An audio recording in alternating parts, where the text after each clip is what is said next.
Day to Day News Bharat में मैं श्रेया शर्मा आपका स्वागत करती हूं। Day to Day News Bharat आपसे वादा करता है कि हम पूरी निष्पक्षता के साथ पत्रकारिता करेंगे और हमारा कोई भी रिपोर्टर किसी से किसी भी तरह का उपहार या विज्ञापन नहीं लेगा। हम दबे कुचले लोगों की आवाज बनेंगे। हम ऐसी कोई भी खबर नहीं चलाएंगे जो भोले भाले लोगों को मूर्ख बनाता हो या धोखा देता हो।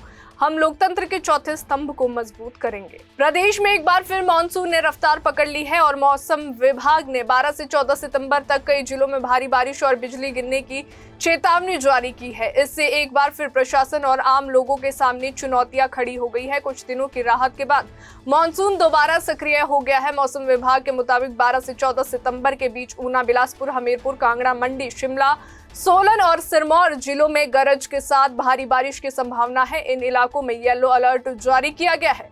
मौसम वैज्ञानिक शोभित कटारिया ने बताया कि 11 सितंबर को कुछ स्थानों पर हल्की से मध्यम बारिश हो सकती है, जबकि 12 से 14 सितंबर तक प्रदेश के अधिकांश हिस्सों में गरज चमक के साथ भारी बारिश की चेतावनी है। 12 सितंबर को ऊना, बिलासपुर और कांगड़ा जिलों में बिजली गिरने और गरज के साथ बारिश की संभावना है। 13 सितंबर को शिमला, ऊना, बिलासपुर, हमीरपुर, कांगड़ा, मंडी, सोलन और सिरमौर जिलों में भारी बारिश का अलर्ट है, जबकि 14 सितंबर को ऊना, बिलासपुर, हमीरपुर, कांगड़ा और मंडी में येलो अलर्ट जारी किया गया है। हालांकि 15 और 16 सितंबर को बारिश में कुछ कमी आने की संभावना है, जिससे किसी तरह का अलर्ट नहीं दिया गया है। देखिए, हिमाचल प्रदेश में अगले 3 दिनों तक यानी कि 12 सितंबर तक अधिकांश स्थानों पे कोई खास वेदर होने की संभावना नहीं है। हालांकि कुछ एक जिलों में हल्के बादल छाए रहेंगे। बहुत ही हल्के स्तर की बारिश 1-2 स्थानों पे हमें देखने को मिल सकती है। लेकिन 13 सितंबर से एक बार हिमाचल प्रदेश के निचले मैदानी इलाके और मध्यवर्ती इलाकों में हमें बारिश बढ़ती हुई नजर आएगी, जिसमें से मुख्य रूप से जो है 13 सितंबर को हमें कांगड़ा जिला, ऊना, बिलासपुर और हमीरपुर जिले के साथ साथ सिरमौर जिले में भारी बारिश भी देखने को मिल सकती है, जिसको ध्यान में रखते हुए येलो अलर्ट हमने इन सभी जिलों के लिए 13 सितंबर के लिए जारी किया हुआ है। वहीं पे हिमाचल प्रदेश के बाकी जो जिले हैं निचले मैदानी इलाके और मध्यवर्ती इलाकों में, वहाँ पे ये मध्यम स्तर तक की जो बारिश है वो लगभग 15 सितंबर तक रुक रुक कर हमें लगातार देखने को मिलती रहेगी। और 13, 14 और 15 सितंबर को थंडर स्टॉर्म्स एक्टिविटी जो है वो हमें कांगड़ा, मंडी, ऊना, बिलासपुर, हमीरपुर, शिमला और सिरमौर जिले में एक आध स्थानों पर देखने को मिलेगी।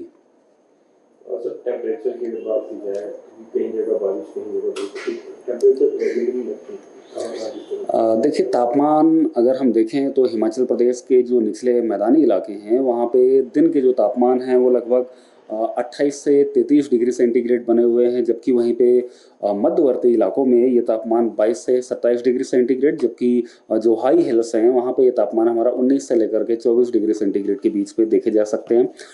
ये सारे तापमान जो है अधिकांश स्थानों पर नॉर्मल के आसपास ही बने हुए हैं और अगले 3 दिनों तक लगभग इसी रेंज में रहेंगे। हालांकि 13 तारीख के बाद से बारिश की एक्टिविटी में जैसे ही बढ़ोतरी होगी, ये दिन के तापमान में 2 से 3 डिग्री सेंटीग्रेड की गिरावट हमें जरूर देखने को मिलेगी और ये गिरावट जो है लगभग 15 सितंबर तक बनी रहेगी। बात की जाए तो ऊपर हिमालय की कई जगह छोटी हुई बर्फबारी हुई है, स्नोफॉल भी कहीं जगह हुई, तो इस दौरान कहीं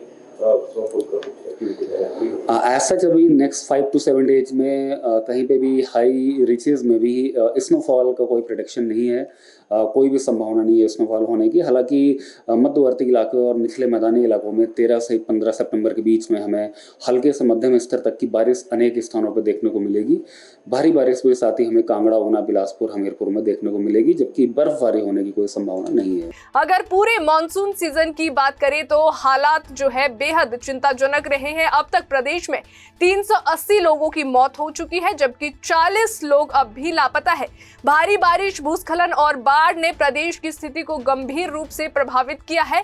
प्रारंभिक आकलन के अनुसार अब तक लगभग 4,306 करोड़ रुपए की सार्वजनिक संपत्ति को नुकसान पहुंचा है। 1265 मकान पूरी तरह से ढह चुके हैं और 5,469 मकानों को जो है आंशिक नुकसान हुआ है। इसके अलावा 478 दुकानें और 5,612 गौशालाएं भी जो है वे तबाह हो चुकी है। सड़कों, बिजली, ट्रांसफार्मर और साथ ही पेयजल योजनाओं की बहाली का कार्य लगातार जारी है, लेकिन हालात अब भी सामान्य नहीं हो पाए हैं।